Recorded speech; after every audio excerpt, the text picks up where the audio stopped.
আসিতে লাগিল। অতঃপরে আশ্রম হল ভারতীতে বহু ভক্ত শিষ্য শ্রোতা লাগিল আসিতে। পাপী তাপী রোগী কত আসিল তথায় সমাকার। কষ্ট বাবা করেনি মায়ের শিষ্য ভক্ত বাবা বলেন এ কথা আমাকে ঠাকুর পুজো করা কথা সদা ভক্তি নিয়ে দেবা মানে ডাকি। অবশ্যই সেই ভক্ত মোর সাড়া পাবে। আমি নেই এই কথা কখনো আমাকে ছিলাম থাকবো না। তোদের মাঝারে সেই বনে রনে জঙ্গলে যখনে বিপদে পড়িবে তখনই আমার কথা স্মরণ করিবে।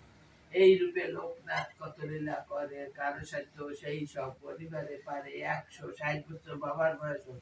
মর্তধামে দিবারে বাবার ইচ্ছা হলো 1297 সাল 19 জ্যৈষ্ঠতে দেবত্যাগ চাঁদ বাবা অন্য কষ্ট থাকিবে না তাহারে ভবনে। রোগ শোক দুঃখ কষ্ট সব দূরে যাবে। পুত্র পুত্র সব সবে আনন্দে থাকিবে। বাবার পাঁচালি দেবা পরে কিংবা শোনে। পুণ্যবান সেই জন সদা রেখো মনে। কোন মন্ত্র কোন দীক্ষা নাই তাহার নামে।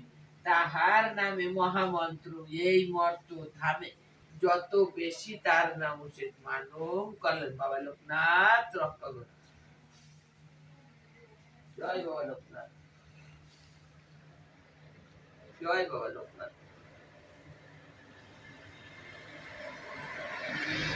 ওম শিব শম্ভু ব্রহ্মচারী লোকনাথ বাবা জয়। বাবা লোকনাথ রক্ষা করো। বিপদ থেকে মুক্ত করো। ভক্তকে রক্ষা করো। তন্ত্র মন্ত্র জল করো। আহত দূর করো। ভয় ভীত দূর করো। শত্রুকে দমন করো। ভস্য করো বাবা। রক্ষা করো বাবা। রক্ষা করো